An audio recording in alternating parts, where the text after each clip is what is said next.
del complejo de castración, agente, padre real, madre simbólica, padre imaginario, falta de objeto, castración, frustración, privación, objeto imaginario, real simbólico. Hoy trataremos de hablar de la castración. La castración está por todas partes en la obra de Freud, igual que el complejo de Edipo. Sin embargo, en uno y otro caso es distinto. Mientras que el complejo de Edipo está presente en el pensamiento de Freud desde el principio, solo tardíamente en su artículo de 1924, consagrado a un tema completamente nuevo, Der Untergang des Ude-Suplexes, trata de articular plenamente su fórmula. Incluso podemos pensar que el gran problema personal del que partió es este: ¿qué es un padre? De esto no cabe la menor duda. Su biografía, sus cartas a Fliess confirman sus preocupaciones y la presencia del complejo de Edipo desde el origen, y solo muy tardíamente empezó a explicarse al respecto. En cuanto a la castración, no se encuentra nada parecido. Freud nunca llegó a articular plenamente su sentido preciso, la incidencia psíquica precisa de este temor, o esta amenaza, o esta instancia, o ese momento dramático. Todas estas palabras se pueden mencionar igualmente con un interrogante a propósito de la castración.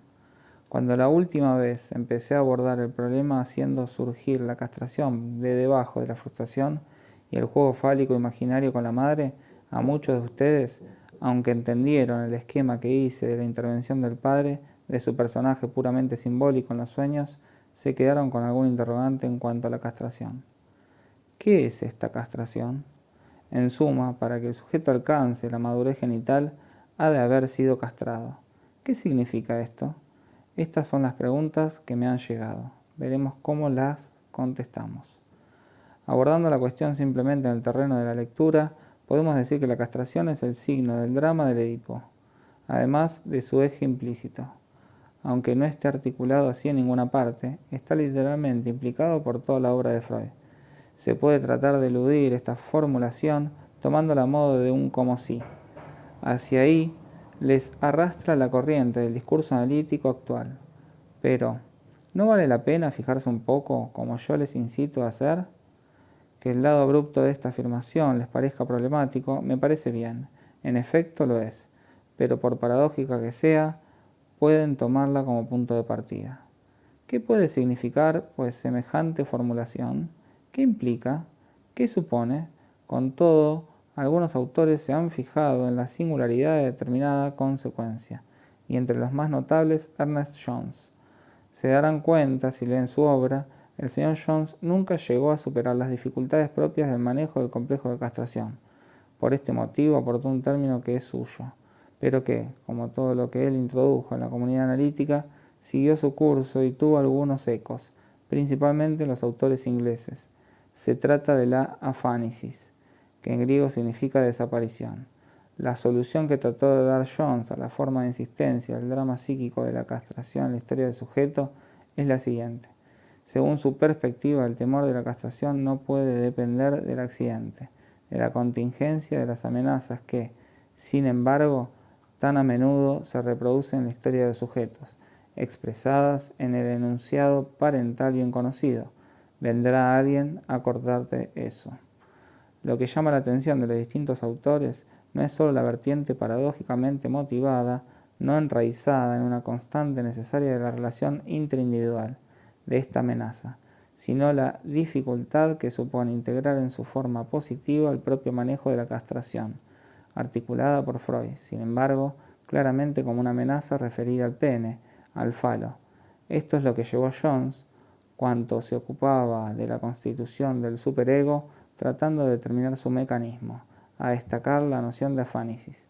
Para que vean hasta qué punto esta misma noción plantea de todos modos algunas dificultades graves, creo que bastará con que yo mismo se las articule. En efecto, la afánesis es la desaparición. ¿Pero de qué? Para Jones es la desaparición del deseo. La afánesis, que sustituye a la castración, es el temor por parte del sujeto de ver extinguirse en él el deseo. Por fuerza han de ver, me parece, la relación altamente subjetiva que en sí misma representa semejante noción. ¿Es concebible que sea esta la fuente de una angustia primordial? Tal vez, pero sin duda se trata de una angustia singularmente reflexiva.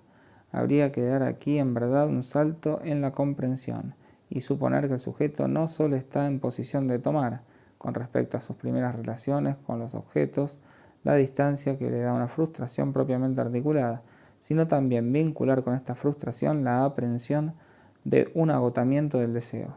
Realmente, esto es suponer que se ha franqueado un inmenso gap.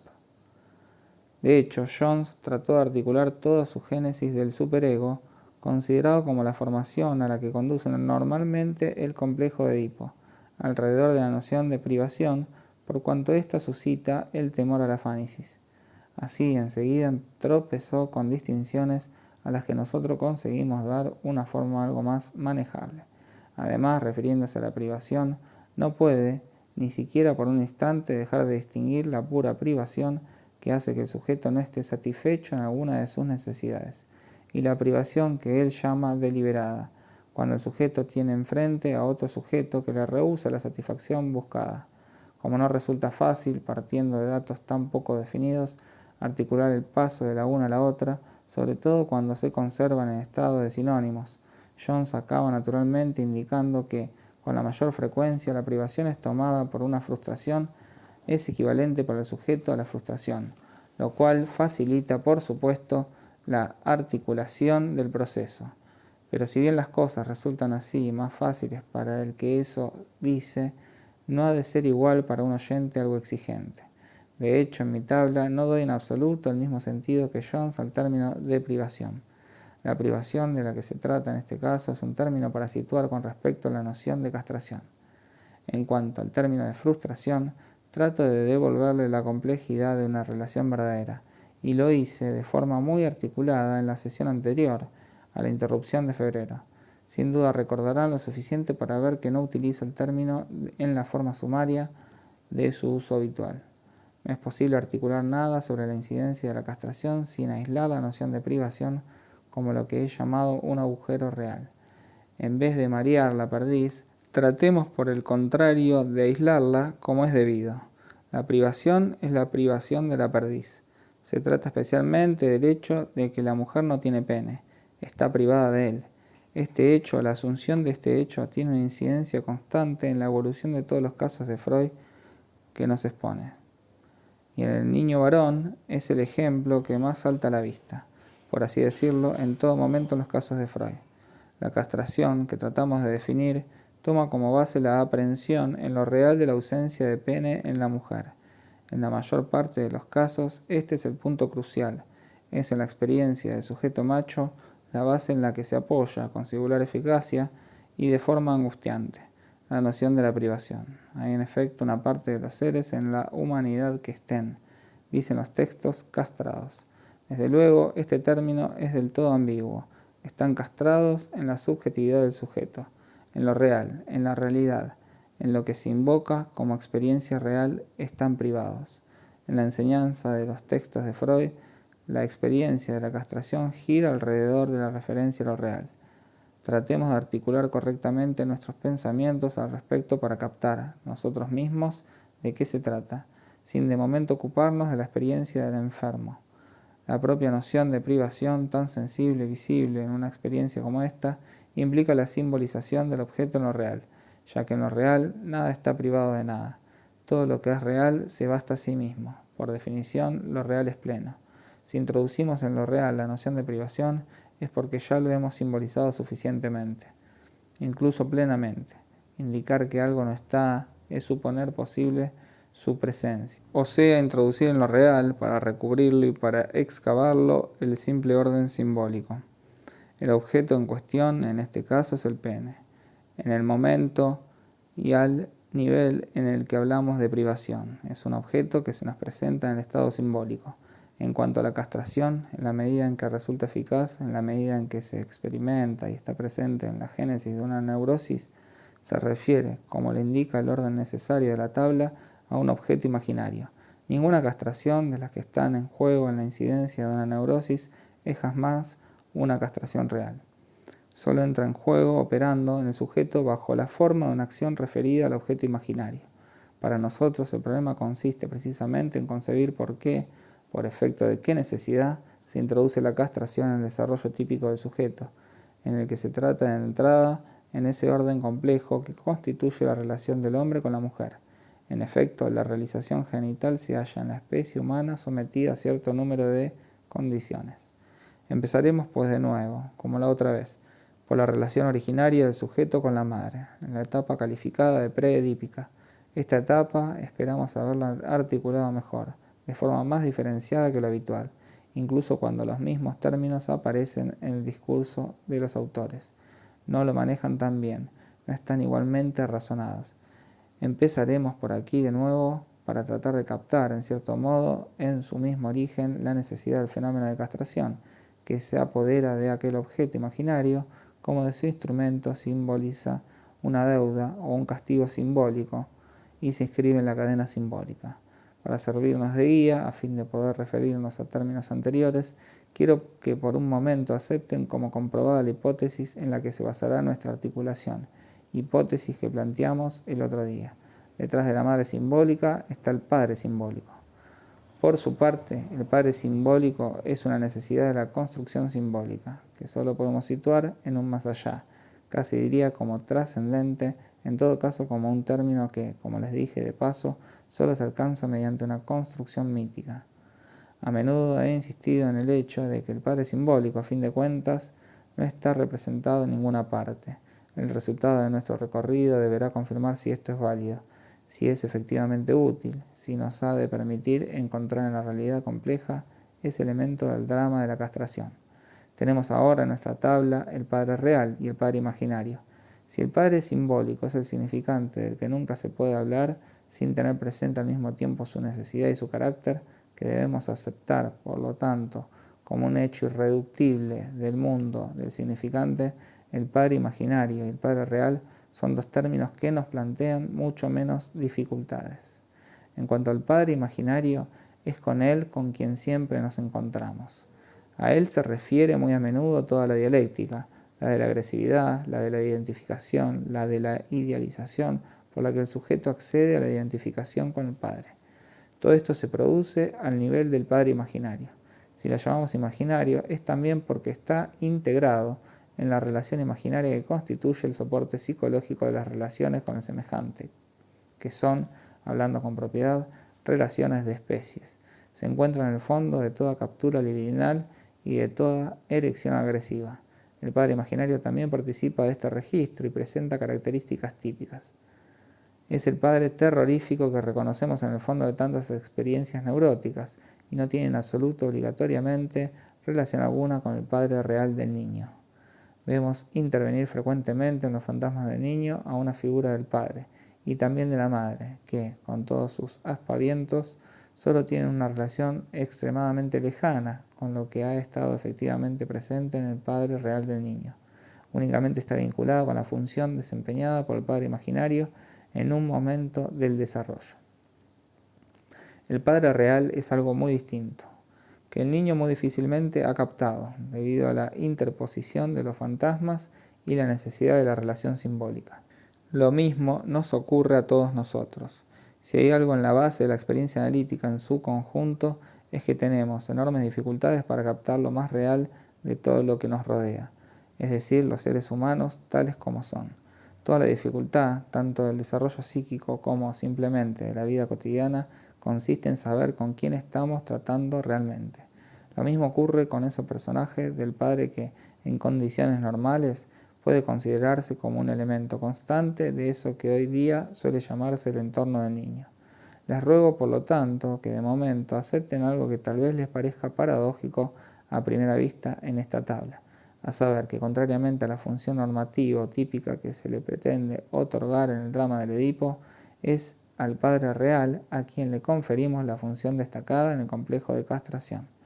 Estas consideraciones no hacen más explicable la castración y lo que puede parecer, por lo tanto, su contingencia. ¿Por qué esta castración? ¿Por qué esta extraña forma de intervención en la economía del sujeto que se llama la castración? En sí mismo es algo chocante. Tenemos a mano un recurso que debemos rechazar. No fue por azar, ni por algún capricho en los primeros planteamientos del tema. Si el médico se fijó de entrada en esas escenas de la seducción primitiva que, como luego se reconoció, eran más fantasmáticas de lo que se había creído en un principio. Como ustedes saben, esto es una etapa en el pensamiento de Freud, antes incluso de que analizara y que planteara alguna doctrina sobre el tema. Pero en lo que a la castración se refiere, no se trata de ningún modo de fantasmatizarlo todo, como se hizo con las escenas de seducción primitiva. Si la castración merece efectivamente ser distinguida con un nombre en la historia del sujeto, siempre está vinculada con la incidencia, con la intervención del padre real. También puede estar profundamente marcada y profundamente desequilibrada por la ausencia del padre real. Esta tipia, cuando se da, exige la sustitución del padre real por alguna otra cosa, lo que es profundamente neurotizante. Partiremos de la suposición del carácter fundamental del vínculo entre el padre real y la castración, para tratar de orientarnos en los complejos dramas que Freud elabora para nosotros. Muy a menudo tenemos la sensación de que se deja guiar de antemano por una orientación a veces tan firme como en el caso de Juanito, que al seguirlo tenemos la impresión también nosotros de tener en todo momento una guía, pero sin llegar a captar las razones que nos permiten elegir el buen camino en cada encrucijada. Les ruego, por lo tanto, que admitan provisionalmente esta posición, sobre cuya base empezaremos a tratar de entender la significación y la necesidad del complejo de castración, tomando ahora el caso de Juanito. Juanito, a partir de los 4 años y medio, hace lo que se llama una fobia, es decir, una neurosis. Su padre, que resulta ser uno de los discípulos de Freud, se ocupará de esta fobia. Es un buen tipo, lo mejor que puede haber como padre real, y en verdad le inspira a Juanito los mejores sentimientos. Él quiere mucho a su padre y está muy lejos de temer de él un tratamiento tan abusivo como el de la castración. Por otra parte, no puede decirse que Juanito esté frustrado por algo. Tal como se ve al principio de la observación, Juanito, hijo único, es la mar de feliz. No ha tenido que esperar a que apareciera la fobia para contar con las atenciones de su padre, y también es objeto de los más tiernos cuidados por parte de su madre, tan tiernos incluso que todos se lo permiten. Se requiere sin duda la sublime serenidad de Freud para aprobar la acción de la madre, cuando hoy día se le fulminarían todos los anatemas por admitir a Juanito cada mañana en el lecho conyugal como tercero, y esto contra las expresas reservas del padre y esposo. Este no solo muestra una tolerancia muy peculiar, sino que podemos juzgar que está fuera de juego en la situación, pues diga lo que diga él, las cosas siguen su curso decididamente, mientras la madre en cuestión no tiene en cuenta lo más mínimo las observaciones respetuosamente sugeridas por el personaje del padre. No está frustrado de nada. Este Juanito, en verdad, no está privado de nada. De todos modos vemos, al principio de la observación, que su madre ha llegado a prohibirle la masturbación y ha pronunciado las palabras fatales. Si te masturbas, haremos venir al doctor A y te la cortará. Pero en este caso no tenemos la impresión de que se trate de algo decisivo. Por supuesto, el niño continúa, lo que no constituye un elemento de apreciación. Los padres están suficientemente informados sin que ello les impida comportarse exactamente como si no supieran nada. Si bien esta intervención debe ponerse a cuenta de lo escrupulosamente que se consigna la observación, Freud no piensa ni por un instante en relacionar este momento con nada decisivo con respecto a la aparición de la fobia. El niño escucha la amenaza, yo diría casi, de la forma conveniente. Como verán, a posteriori, acaba resultando que a un niño no se le puede decir nada más, y esto precisamente le servirá como material para construir lo que necesita, es decir, el complejo de castración. Pero la cuestión es precisamente saber por qué lo necesita. En eso estamos, en esta pregunta, y no muy próximos a dar la respuesta enseguida. Por ahora no se trata de la castración, sino de la fobia y del hecho de que no podemos relacionarla de forma simple y directa con la prohibición de la masturbación. Como muy bien dice Freud, la masturbación en sí misma no acarrea en ese momento ninguna angustia, el niño sigue masturbándose.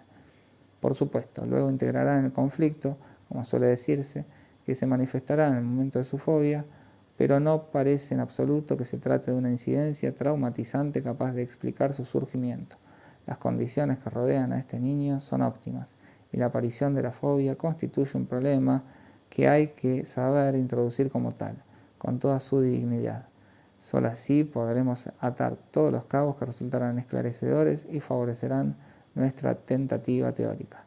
Para empezar, les recordaré la situación fundamental que prevalece en lo referente al falo en la relación predípica del niño con la madre.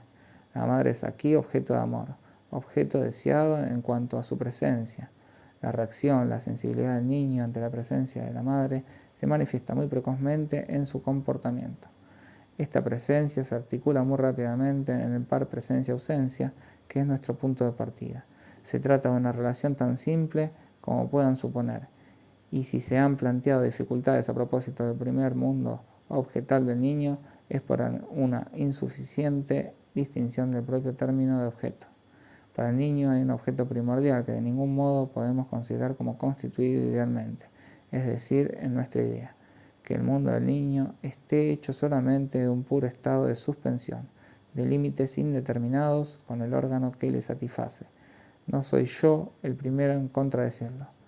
Ahí está la obra de Alice Valent, por ejemplo, para articular de forma sin duda distinta y en mi opinión menos sostenible lo que les estoy diciendo, a saber que la madre existe, sin que ello suponga aún la existencia de un yo y un no yo. La madre existe como objeto simbólico, como objeto de amor. La experiencia lo confirma, y esto es lo que formulo con la posición que le atribuyo a la madre en la tabla. La madre es de entrada madre simbólica, y solo tras la crisis de la frustración empieza a realizarse, debido a cierto número de choques y las particularidades surgidas en las relaciones entre la madre y el niño. La madre objeto de amor puede ser en cualquier momento la madre real en la medida en que frustra ese amor. La relación del niño con la madre, que es una relación de amor, abre la puerta a lo que se llama habitualmente, a falta de saber articularlo, la relación indiferenciada primordial. De hecho, ¿qué ocurre fundamentalmente en la primera etapa concreta de la relación de amor, fondo sobre el cual tiene o no lugar la satisfacción del niño con la significación que comporta? Se trata de que el niño se incluya a sí mismo en la relación como objeto de amor de la madre. Se trata de que se entere de esto, de que aporta placer a la madre. Esta es una de las experiencias fundamentales del niño, saber si su presencia gobierna, por poco que sea, la de la presencia que necesita, si él mismo aporta la luz que hace que dicha presencia esté ahí para envolverle, si él le aporta una satisfacción de amor. En suma, ser amado, geliebt werden, es fundamental para el niño. Sobre este fondo se ejerce todo lo que se desarrolla entre la madre y él. Como ya se lo he indicado, la pregunta que los hechos nos plantean es cómo capta el niño lo que él es para la madre. Nuestra hipótesis básica, ya lo saben, es que no está solo. En la experiencia del niño se articula poco a poco algo que le indica que en presencia de la madre, aun si está por él, no está solo. Alrededor de este punto se articulará toda la dialéctica del progreso de la relación madre-niño. Una de las experiencias más comunes es que, para empezar, no está solo porque hay otros niños. Pero nuestra hipótesis básica es que hay otro término en juego que es radical, constante e independiente de las contingencias de la historia, es decir, de la presencia o de la ausencia del otro niño. Es el hecho de que, en grados distintos de cada sujeto, la madre conserva el Penisseid. El niño lo colma o no lo colma, pero la cuestión se plantea. El descubrimiento de la madre fálica en el niño, el del Penisseid en la madre, son estrictamente correlativos del problema que estamos abordando, no al mismo nivel. Si elegí partir de determinado punto para llegar a determinado punto, partir de la etapa predípica para llegar al Edipo y el complejo de castración, es porque debemos considerar el Penisseid como uno de los datos fundamentales de la experiencia analítica y como un término de referencia constante en la relación de la madre con el niño. La experiencia demuestra que no hay forma de articular de otro modo las perversiones, pues contrariamente a lo que se suele decirse, no se pueden explicar íntegramente por la etapa predípica, aunque de todos modos requieren esa experiencia. En la relación con la madre, el niño siente el falo como centro de su deseo, el de ella, y él mismo se sitúa entonces en distintas posiciones por las cuales se ve llevado a mantener este deseo de la madre, es decir, exactamente camelándola. A esto apuntaba la articulación de aquella lección a la que me refería hace un momento. El niño se presenta a la madre como si él mismo le ofreciera el falo, en posiciones y grados diversos. Pueden identificarse con la madre, identificarse con el falo, identificarse con la madre como portadora del falo, o presentarse como portador del falo. Hay aquí un alto grado, no de abstracción, sino de generalización de la relación imaginaria que llamo tramposa, mediante la cual el niño le asegura a la madre que puede colmarla, no solo como niño, sino también en cuanto al deseo, y por decirlo todo, en cuanto a lo que le falta. Esta situación es con toda seguridad estructurante, pues solo en torno a ella puede articularse la relación del fetichista con su objeto, y se escalona toda la gama intermedia capaz de relacionarla con aquella otra, tan compleja y elaborada, a la que solo el análisis ha podido dar todo su relieve hablando de travestismo, dejando aquí aparte a la homosexualidad relacionada con la necesidad del objeto, del pene real, en el otro. ¿En qué momento algo pone término a la relación que así se sostiene? ¿Qué se lo pone en el caso de Juanito? Al comienzo de la observación, por una feliz casualidad, por el feliz milagro que se produce cada vez que hacemos un descubrimiento, vemos al niño totalmente comprometido en una relación en la que el falo juega un papel evidente. Las notas del padre sobre lo que ha observado en el desarrollo del niño hasta la hora H del inicio de la fobia dan fe de ello.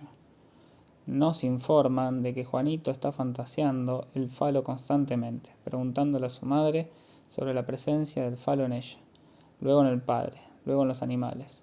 Solo se habla del falo, no se habla de otra cosa. Si nos atenemos a las frases registradas, el falo es verdaderamente el eje, el objeto central de la organización de su mundo. Nos encontramos frente al texto de Freud y tratamos de darle su sentido. ¿Qué es lo que cambia si no ocurre nada crítico en la vida de Juanito? Lo que cambia es que su pene, el suyo, empieza a convertirse en algo muy real. Su pene empieza a moverse y el niño empieza a masturbarse. El elemento importante no es tanto que la madre intervenga en este momento, sino que el pene se ha convertido en real. Este es el dato bruto de la observación. Entonces, podemos preguntarnos si no hay una relación entre este hecho y lo que surge en ese momento, es decir, la angustia. En este seminario todavía no he abordado el problema de la angustia, porque hay que ir tomando las cosas por orden. ¿Cómo concebir la angustia? Pregunta que, como ustedes saben, es permanente a lo largo de toda la obra de Freud. No voy a resumirles en una frase todo el camino recorrido por Freud, pero sí les indicaré que, como mecanismo, la angustia siempre está ahí presente en las distintas etapas de su observación, y la doctrina viene luego. ¿Cómo debemos concebir la angustia en esta ocasión? Lo más cerca posible del fenómeno. Les ruego que por un instante hagan uso del recurso consistente en demostrar alguna imaginación, y verán que la angustia, en esa relación tan extraordinariamente evanescente en la que se nos manifiesta, surge en cada ocasión cuando el sujeto se encuentra, aunque sea de forma insensible, despegado de su existencia, cuando se ve a sí mismo a punto de quedar capturado de nuevo en algo que, según los casos, llamaremos la imagen del otro, tentación, etc. En resumen, la angustia es correlativa del momento de suspensión del sujeto, en un tiempo en el que ya no se sabe dónde está, hacia un tiempo en el que va a hacer algo en lo que ya nunca podrá reconocerse. Es esto, la angustia. ¿No ven cómo se introduce aquí cuando aparece en Juanito bajo la forma de una pulsión en el sentido más elemental del término? Algo que se menea, el pene real, y el niño empieza a ver como una trampa lo que durante tanto tiempo para él había sido el paraíso, la felicidad. O sea, aquel juego en el que se es lo que no se es. Se es para la madre todo lo que la madre quiere. Como no puedo hablar de todo a la vez, me conformo con indicarles que todo esto depende, a fin de cuentas, de lo que el niño es realmente para la madre. Enseguida introduciremos alguna distinción y trataremos de aproximarnos más a lo que era Juanito para su madre. De momento seguiremos en este punto crucial que nos da el esquema general de la cuestión. Hasta aquí el niño se encuentra en el paraíso del señuelo. ¿Resulta satisfactorio para él? No hay ninguna razón para que no pueda seguir con este juego por mucho tiempo de forma satisfactoria. El niño trata de deslizarse, de integrarse en lo que es para el amor de la madre. Y con algo de fortuna, incluso muy poca, lo consigue, ya que basta con un índice, por débil que sea, para sancionar esta relación tan delicada. Pero en cuanto interviene su pulsión, su pene real, se evidencia ese despegue del que hablaba hace un momento. El niño cae en su propia trampa, engañado por su propio juego, víctima de todas las discordancias, confrontando con la inmensa ansia que hay entre cumplir con una imagen y tener algo real que ofrecer. Ofrecerlo cash, por así decirlo. lo que nunca deja de producirse.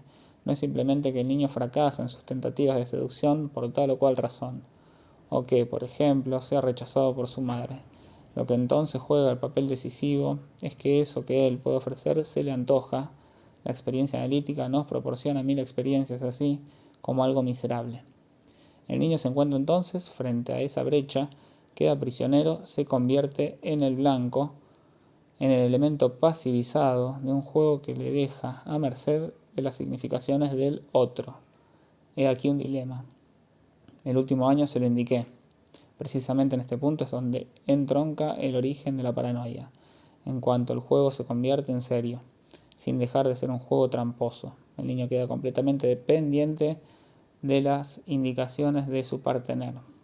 Todas las manifestaciones de partener se convierten para él en sanciones de su suficiencia o de su insuficiencia, en la medida en que la situación prosigue, es decir, que no interviene por la Verwerfung, que lo deja al margen. El término del padre simbólico, cuya necesidad comprobaremos en lo concreto, el niño se encuentra en una particularísima situación, a merced de la mirada del otro, de su ojo. Pero dejemos estar al futuro paranoico. Para el que no lo es, la situación literalmente no tiene salida, salvo la salida llamada el complejo de castración. Para eso estoy yo aquí, para mostrárselo. El complejo de castración traslada al plano puramente imaginario todo lo que está en juego en relación con el falo. Precisamente por este motivo conviene que el pene real quede al margen. La intervención del padre introduce aquí el orden simbólico con sus defensas, el reino de la ley, o sea que el asunto ya no está en manos del niño, y al mismo tiempo se resuelve en otra parte. Con el padre no hay forma de ganar, salvo que se acepte tal cual es el reparto de papeles. El orden simbólico interviene precisamente en el plano imaginario. La castración afecta al falo imaginario, pero de algún modo fuera de la pareja real, y eso tiene su razón de ser. Se establece así el orden en el interior del cual el niño podrá esperar la evolución de los acontecimientos. Tal vez esto les parezca una solución algo simple. No es la solución, sino una somera indicación, un puente que estamos tendiendo. Si fuera tan fácil, si bastara con tender un puente, ya no habría necesidad de hacerlo. Lo interesante es el punto donde nos encontramos, o sea, el punto donde ha llegado Juanito, y en este momento, en su caso, no se produce nada parecido. ¿A qué se enfrenta Juanito? Está metido en el punto de encuentro entre la pulsión real y el juego imaginario del señuelo, y esto en relación con su madre. ¿Qué se produce entonces? Dado que hay una neurosis, no les sorprenderá saber que se produce una regresión. Preferiría que les sorprendiera, porque le doy a este término estrictamente el alcance que le di en la última sesión antes de la interrupción, cuando estuvimos hablando de la frustración. Les decía entonces que ante la falta de la madre, el niño se hundía en la satisfacción de la crianza. De la misma manera, en este caso, en el cual el niño es el centro, la regresión se produce cuando ya no alcanza a dar lo que hay que dar, y su insuficiencia le produce el más profundo desasosiego. Se produce el mismo cortocircuito con el que se satisface la frustración primitiva, que lleva al niño a apoderarse del seno para poder dar por cerrados todos los problemas, es decir, la ansia abierta frente a él, la de ser devorado por la madre. Este es el primer aspecto que adquiere la fobia, como se ve en el caso de este hombrecito. Todo caballo objeto de la fobia es sin duda también un caballo que muerde. El tema de la devoración siempre puede encontrarse por algún lado en la estructura de la fobia. ¿Es esto todo? No, por supuesto, porque eso que muerde, eso que devora, no es cualquier cosa. No podemos resolverlo todo de una vez. Como siempre que nos enfrentamos a cierto número de relaciones fundamentales, conviene dejar algunas de lado para poder articular algo claramente. Si hay algo cierto es que los objetos de la fobia, que son en particular animales, se distinguen de entrada para el observador más superficial por este rasgo, el de ser objetos pertenecientes en su esencia al orden simbólico.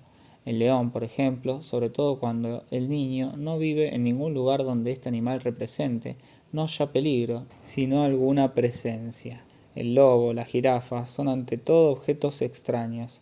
El caballo se sitúa aquí en un límite extremadamente preciso que demuestra cómo estos objetos se toman prestados de una categoría de significantes homogéneos, de la misma naturaleza que lo que hallamos en la heráldica. no es otro el motivo de la analogía entre el padre y el tótem, en construcción de tótem y tabú. En efecto, estos objetos tienen una función muy especial, que es la de suplir al significante del padre simbólico. Este significante no vemos cuál es su último término, y podemos preguntarnos por qué adquiere tal o cual forma. Desde luego, en todo esto que encontramos ha de haber algún hecho, alguna experiencia positiva, algo irreductible. Yo no les aporto una deducción, sino el aparato necesario para sostener lo que hallamos en la experiencia. Tampoco estamos aquí para resolver el problema de saber por qué la fobia adquiere la forma de determinado animal. No es esta la cuestión. Por favor, el próximo día traigan el texto de la observación de Juanito. Verán que se trata de una fobia, sin duda, pero, por así decirlo, una fobia en marcha. Los padres van detrás de ella desde el primer momento y el padre sigue ahí hasta el final. Quiero que lean este texto. Les producirá todas las impresiones caprichosas que pueda hacer brotar esta lectura. Tendrán incluso la sensación, en bastantes ocasiones, de estar completamente perdidos. De cualquier otra forma, quiero que aquellos de ustedes que tengan a bien someterse a esta prueba me digan la próxima vez si, en lo que han leído, no les ha sorprendido cierto contraste. En la etapa inicial vemos a Juanito dar rienda suelta a toda clase de imaginaciones, extraordinariamente noveladas, sobre sus relaciones con los niños que adopta como propios. Es un tema de lo imaginario en el que se muestra muy a sus anchas. Es que así prolonga el juego tramposo con la madre. Y si está a sus anchas es porque él mismo se inscribe en este juego en una posición que mezcla la identificación con la madre, pues se trata de adoptar niños con todas las formas de relación amorosa, cómodamente desarrolladas en el plano de la ficción. En efecto, Juanito mantiene toda una gama de relaciones que van desde esa niña a la que se arrima y corteja bastante asiduamente, hija de los propietarios del lugar donde la familia pasa las vacaciones, hasta otra niña a quien ama a distancia. Este episodio contrasta con lo que ocurre tras las intervenciones del padre, presionado por el interrogatorio analítico de su padre, más o menos dirigido. Juanito se entrega a una especie de novela fantástica en la que reconstruye la presencia de su hermanita, años antes de que naciera, en una caja en el coche, encima de los caballos. En suma, pone de manifiesto la gran coherencia entre lo que llamaré la orgía imaginaria durante el análisis y la intervención del padre real. Si la fobia termina con una cura satisfactoria como pocas, veremos qué quiere decir cura satisfactoria a propósito de su fobia. Es porque intervino el padre real, que tampoco había intervenido hasta entonces, y por otra parte pudo intervenir únicamente porque detrás estaba el padre simbólico, que es Freud. Pero cuando interviene, todo lo que tendía a cristalizarse en el plano de una especie de real prematuro se relanza en un imaginario radical, tan radical que ya no sabe uno muy bien dónde está. A menudo llegamos a preguntarnos si Juanito no se estará burlando de todo el mundo. Indiscutiblemente hace alarde de un humor refinado, porque se trata de un imaginario que interviene para reorganizar el mundo simbólico. Una cosa es indudable, y es que la curación llega cuando se expresa con mayor claridad, en forma de una historia articulada, la castración propiamente dicha. O sea que el instalador, así llamado, viene, se la desenrosca y le pone otra. Aquí es exactamente donde se detiene la observación. Podemos concluir que la solución de la fobia está vinculada con la constelación de esta triada: orgía imaginaria, intervención del padre real, castración simbólica. El padre real, volveremos a hablar de ello la próxima vez, por muy sostenido y respaldado que esté por el padre simbólico, participa en todo esto como un pobre hombre. Freud se ve obligado a decir en todo momento, es mejor que nada, bien había que dejarle hablar, pero sobre todo, lo encontrarán al final de una página, no comprendan demasiado deprisa. Con todas esas preguntas con las que manifiestamente le mete prisa a su hijo, el padre va desencaminado. No importa el resultado de su intervención, está puntuado por estos dos momentos: la orgía imaginaria de Juanito y el advenimiento de la castración plenamente articulada, en forma de sustitución de lo que es real por algo más bonito y más grande. El alumbramiento de la castración pone término a la fobia y además muestra, yo no diría su finalidad, sino que es lo que suple. Como ustedes pueden apreciar, esto no es más que un punto intermedio en mi discurso, y solo he querido darles lo suficiente para que vean dónde se abre su abanico de interrogantes. La próxima vez volveremos a hablar de la dialéctica de la relación del niño con la madre y nos dedicaremos a determinar el valor, la verdadera significación del complejo de castración. 13 de marzo de 1957.